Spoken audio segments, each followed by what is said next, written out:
नमस्कार, मैं हूं अमित पालित और वक्त है सुपरफास्ट 200 का। लेकिन इस वक्त बड़ी खबर आ रही है उत्तराखंड से, जहां पर उत्तरकाशी की सुरंग में फंसे मजदूरों को निकालने के लिए रेस्क्यू ऑपरेशन 11वें दिन भी जारी है। और आज इस रेस्क्यू से जुड़ी बहुत बड़ी खबर आपको बता दें कि मजदूरों को सुरक्षित निकालने के लिए रेस्क्यू एजेंसियों ने जो 3 प्लान बनाए हैं, उनमें से 2 प्लान पर तेजी से काम शुरू हो गया है। मजदूरों को बाहर निकालने के लिए बड़कोट छोर से भी सुरंग में ड्रिलिंग का काम शुरू हो गया है। उम्मीद है कि अगले 24 से 48 घंटे में सुरंग के अंदर से कोई गुड न्यूज आ सकती है, क्योंकि टनल से मजदूरों को निकालने के लिए बनाए गए 3 प्लान में से 2 प्लान को अमली जामा पहनाने का काम शुरू हो गया है। पहला प्लान के तहत तो अमेरिकी ऑगर मशीन से ड्रिलिंग पहले से ही जारी है और इसके तहत 10 लोगों की टीम मौके पर तैनात है, जो 2 से 2.5 मीटर की सुरंग तैयार भी कर चुके हैं। हालांकि ड्रिलिंग में चट्टान परेशानी बन रही है। ड्रिलिंग के काम में लगी अमेरिकन हैवी ऑगर्स मशीन के रास्ते में चट्टान आने से कई बार रेस्क्यू बंद भी करना पड़ा है।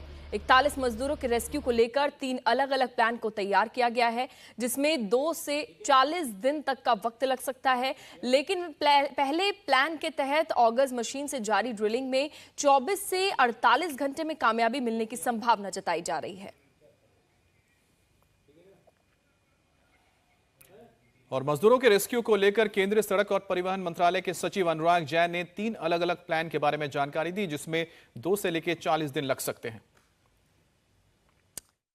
अभी भी जो है सबसे बेस्ट काम जो है वो हमारा ऑगर मशीन है। यदि ये सफल हुआ तो बहुत जल्दी सफलता मिल जाएगी। उस काम को हमने दोबारा चालू करा दिया है, जो इतने 3-4 दिन से रुका था, कारण थे जिसके। पर यदि ये किसी ऐसी चीज में फंस गया जो बात कर रहे थे, वहां पे हम लोगों ने सारी व्यवस्था की है कि हार्ड रॉक आएगी तो आदमी अंदर जाके काटेगा, स्टील आएगी तो गैस लाइटर से काटेगा, वो सारी मशीन भी पहुंचाई हुई है। तो हम लोगों को एक रीजनेबल विश्वास है कि वो सफल होना चाहिए। यदि वो सफल हो जाता है तो बहुत शीघ्र सफलता मिलेगी। पर यदि किसी वजह से वो सफल नहीं हुआ तो इंटरनेशनली सबसे साउंड तरीका जो माना जाता है, थोड़ा टाइम कंज्यूमिंग होता है, उस साइट की ड्रिफ्ट बनाने का, वो काम भी हम लोगों ने साइमल्टेनियसली इंडियन आर्मी के थ्रू शुरू कर दिया। पीछे से हॉरिजॉन्टल जो टहरी टीएचडीसी कर रही है वो काम चालू है, उसमें तो 35-40 दिन लग सकते हैं, पर वो काम भी चालू है। और लेफ्ट साइड से हॉरिजॉन्टल ड्रिफ्ट वो भी चालू है।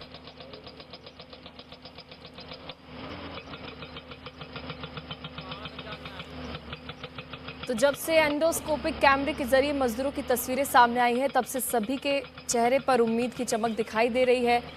तो उन तस्वीरों से सबसे ज्यादा तसल्ली अंदर फंसे मजदूरों के परिवार वालों को मिली है, जो पिछले 10 दिनों से उनकी सेहत को लेकर परेशान थे। कितनी खुशी हुई इस बात से? अंदर में एक मेरा भाई है, उसका नाम विश्वजीत कुमार है, और एक रिलेटिव भी है जिसका नाम सुबोध कुमार है। तो दोनों अंदर में है और दोनों से तो पर डे तो बात हो ही रही है और उन लोग सकुशल है। लेकिन आज जब मैं वीडियो देखा और घर तरफ भी वीडियो देखा तो सबको मन में बहुत प्रसन्नता हुई, खुशी हुई कि सब अंदर में ठीक है। जी, तसल्ली तो मिली, तसल्ली मिली थी। हम लोग को अच्छा लगा था कि चलिए इतना तो हम लोग को दिखाई दिया, इसलिए हम लोग खुश थे उसी समय से ही। लेकिन तसल्ली के लिए हम लोग को बात करना जरूरी था। जैसा कि आपने सुना, परिवार वालों को कहना है कि तसल्ली होना जरूरी था, इसलिए बात भी हमने की और उसके बाद तसल्ली भी हुई, तस्वीरें भी सामने आई। कुल मिलाकर 4 तस्वीरें इस वक्त आप देख रहे हैं और चारों तस्वीरें बता रही हैं कि किस तरह से रेस्क्यू ऑपरेशन चल रहा है और किस तरह से ऑल्टरनेट रूट्स को भी तलाशा जा रहा है।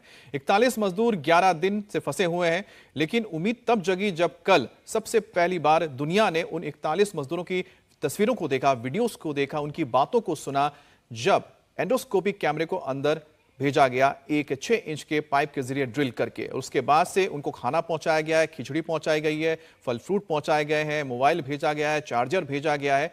और साथ ही साथ ये जब तस्वीर जो आप देख रहे हैं जब सामने आई, तब लोगों ने राहत की सांस ली, परिवार वालों ने राहत की सांस ली है। और आज 11 दिन भी यहां पर लगातार रेस्क्यू ऑपरेशन जारी है।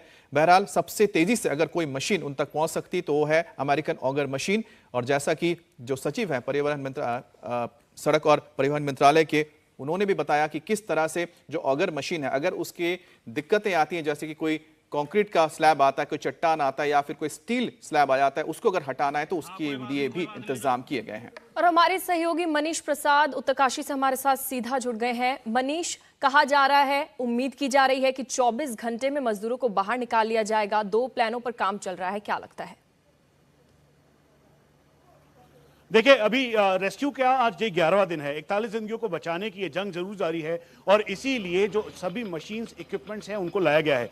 ऑगर मशीन जिसे अब फिर से स्टार्ट किया जा रहा है और वेल्डिंग कर करीबन 22 मीटर तक जो पाइप है उसका चेंज करके डाया जो 900 से 800 मीटर किया गया है। इस टनल के अंदर इस समय एनडीआरएफ के जवानों को भेजा गया है, उसके अलावा जो एक्सपर्ट्स की टीम है वो मौजूद है। सबसे बड़ी चुनौती इस बात की थी कि जो हैवी बोल्डर और साथ में जो आयरन यानी लोहे का एक समझ लीजिए कि चट्टान सामने आ गई थी, उसको काटना था, जिसकी वजह से ऑगर मशीन टूटी। इसी वजह से अब उस पाइप के अंदर से एनडीआरएफ या फिर एक्सपर्ट्स की टीम जाएगी और उसको कट करते हुए वो आगे बढ़ेगी, तैयारी की जा रही है। इसीलिए वहीं दूसरी तरफ टनल के दूसरी तरफ एनडीआरएफ ने अपने हैवी कटर्स, हाइड्रोलिक कटर्स, उसके अलावा जो बाकी मशीनरीज हैं वो कल यहाँ मंगवाई है और मंगवाने के बाद यहाँ पर अब पूरी तैयारी की जा रही है ताकि वो जल्द से जल्द इस ऑपरेशन को अंजाम दे सके और जो 41 जिंदगियां अंदर हैं वो बाहर आ सके। इसके ठीक ऊपर आप देखें तो ये जो पूरा रास्ता है 320 मीटर का है, जिसे तैयार किया है बॉर्डर रोड ऑर्गेनाइजेशन ने। और पैरेलल एक्सेस ढूंढने के लिए आज बॉर्डर रोड ऑर्गेनाइजेशन के ब्रिगेडियर जोशी खुद इस एरियाज का मुआयना कर रहे हैं। एरियल रेकी के साथ मैपिंग की जा रही है ताकि जो हॉरिजेंटल एक्सेस है उसको भी तलाशा जा सके। लेकिन एक बार फिर से आपको टनल के अंदर की तस्वीरें हम आपको दिखाएं कि टनल के अंदर जहां पे फूड पाइप से, जो कि एक लाइफलाइन के तौर पर है, बैटरी, चार्जर, उसके बाद वॉकी टॉकी भेजा गया, खाना भेजा गया। लेकिन अब ये तैयारी की जा रही है कि प्रीकास्ट जो कलवर्ट या फिर पाइप जो 800 mm डाया की है उसके जरिए जल्द से जल्द इनको बाहर निकाला जा सके। इसीलिए जो 22 मीटर के लगभग जो कटिंग हुई थी, पाइप इंसर्ट हुई थी, उसके बाद अभी तैयारी की जा रही है कि इस पाइप को और अंदर डाला जा सके और जल्द से जल्द जो सभी 41 जिंदगियां हैं वो बाहर आ सके। मनीष, एक चीज और जो यहां पर जानने को मिली, जो बताया जा रहा है कि किस तरह से और ऑल्टरनेट रूट्स को भी तलाशा जा रहा है। ऑल्टरनेट रूट्स में बताया गया कि अगर टनल के दूसरी तरफ से आते हैं तो करीब 40 दिन लग सकता है, लेकिन सबसे ज्यादा मुफीद बताया जा रहा है वह ऑगर मशीन का। आपने जैसे बताया कि अब वहां पर डीआरडीओ के भी रोबोट्स पहुंचे हुए हैं, वो किस तरह से मदद कर रहे हैं इस पूरे ऑपरेशन में?